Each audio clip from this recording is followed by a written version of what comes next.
One bright evening, as the sun was sinking on a glorious world, a wise old cock flew into a tree to roost.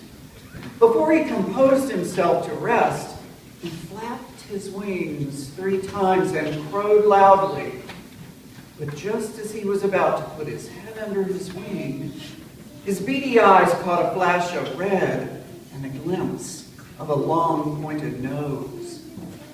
There, just below him, stood Master Fox. "Have you heard the wonderful news?" cried the fox in a very joyful and excited manner. "What news?" asked the cock very calmly. But he had a queer fluttering feeling inside him, for you know he was very much afraid of the fox. "Why, your family and mine and all the other animals have agreed to forget their differences and live in peace and friendship from now on forever. Just think of it. I simply cannot wait to embrace you. Do come down, dear friend, and let us celebrate this joyful event." "How grand," said the cock. "I certainly am delighted at the news." But he spoke in an absent way, and stretching up on tiptoes, seemed to be looking at something far off. "What is it that you see?" asked the fox, a little anxiously. "Why, it looks to me like a couple of dogs coming this way. They must have heard the good news, But the fox did not wait to hear any more. Off he started to run. "Wait!" cried the cock. "Why do you run? The dogs are friends of yours now." "Yes," answered the fox, "but they might not have heard the news just yet. Besides, I have a very important errand that I had almost forgotten to run." The cock smiled as he buried his head in his feathers and went to sleep, for he had succeeded in outwitting a very crafty enemy.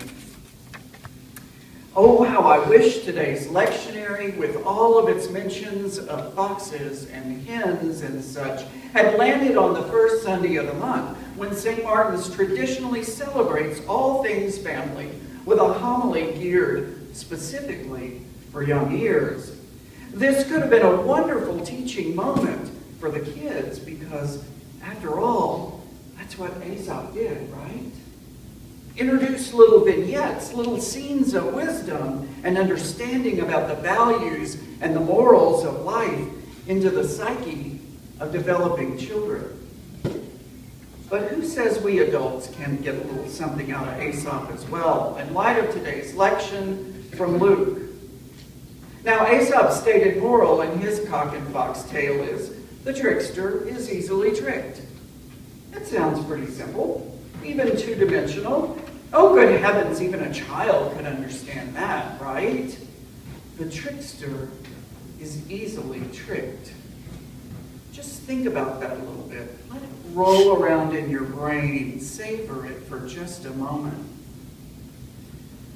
As we set out from the shore in this boat called our Lenten journey, some 2+ weeks out from Ash Wednesday, the sign of the greasy black ashen cross on our foreheads has begun to fade. Now we can still hear that refrain if we lean into it, even as it grows fainter by the day. Remember, you are dust, and to dust you shall return. If we look back, we can just barely make out an image of the shore that we've left behind, and yet we're way too far from where we're going to see anything that resembles the other side. We talked about journeys last week and how often they are in the beginning very exciting adventures. We know from where we've departed and where we're going. It's all that stuff in the middle that starts to get questionable. It's easy to miss landmarks, to get off course, to go astray if we're not careful. By nature, wilderness time is disorienting.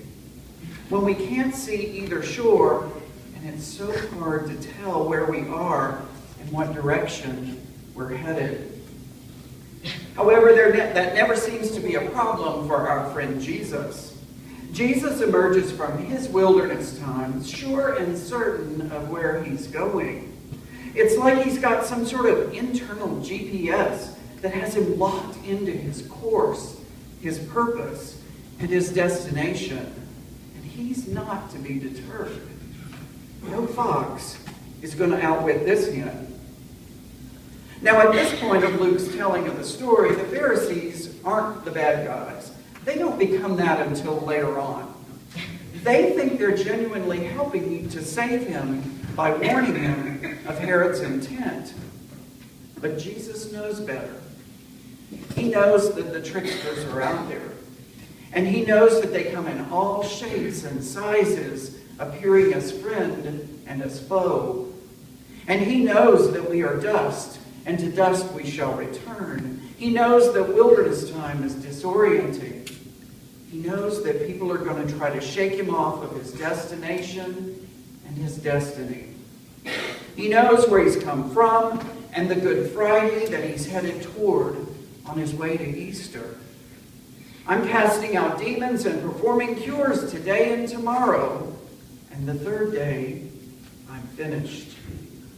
He is the master of faith.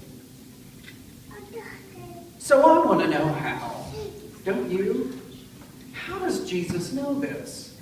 Don't you want to know how he can be so sure of everything, of what's to come, not only in the short term, but the long as well? How does he keep you from getting thrown off course, from going astray as he's on his journey? I need to know these things. I have to know these things. If God expects me to get from this side to that, from today to tomorrow, from planting to harvest, from poverty to plenty, from Ash Wednesday to Easter Sunday. How, God, for the life of me, do you expect all of us to deal with the tricksters, all that is in and of this world that seeks only to throw us off course, to keep us from getting to the other side? From all appearances, it seems like you've set us on a most impossible journey. Well, we're not the only ones who want to know about the getting. Abram wants to know. He feels like he has to know. God tells Abram, if you'll covenant to walk this journey with me, then here's what I will do for you. I will be your shield and your sword. I will protect you. And your reward is going to be more than you can even ask or imagine. And Abram wants to know, like we would, how can this be? My wife and I are old and barren.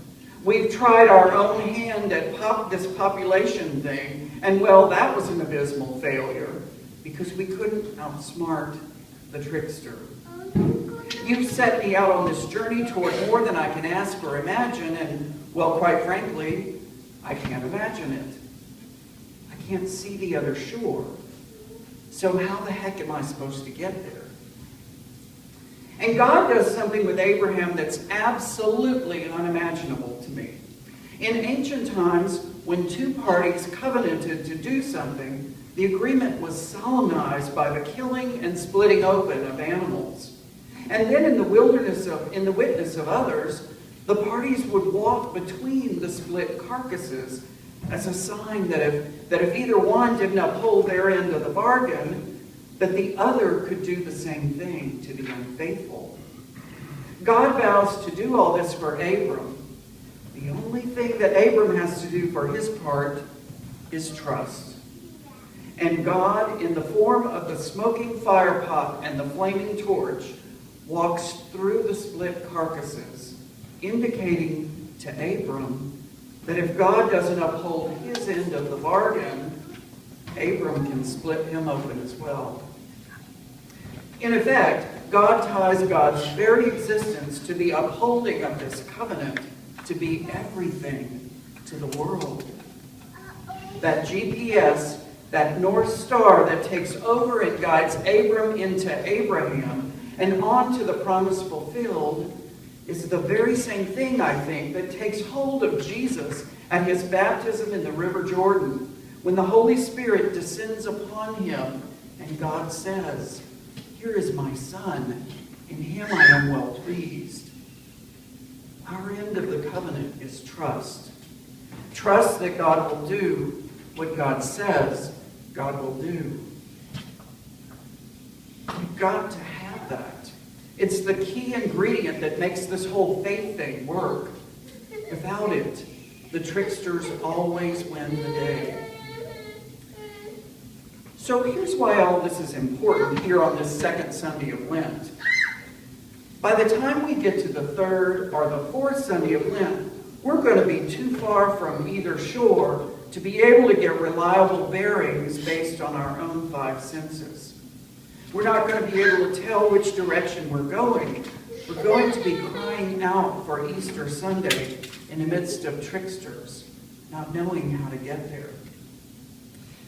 Folks, it's not just our Lenten journeys that are in peril, however.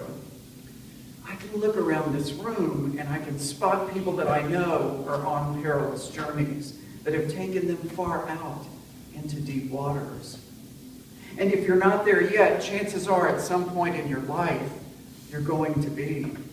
There are health issues and financial issues and family issues and all sorts of soul-related things that take us so far out into the deep water that we can't begin to see either shore, where it's so easy to get discouraged and disoriented and succumb to the tricksters.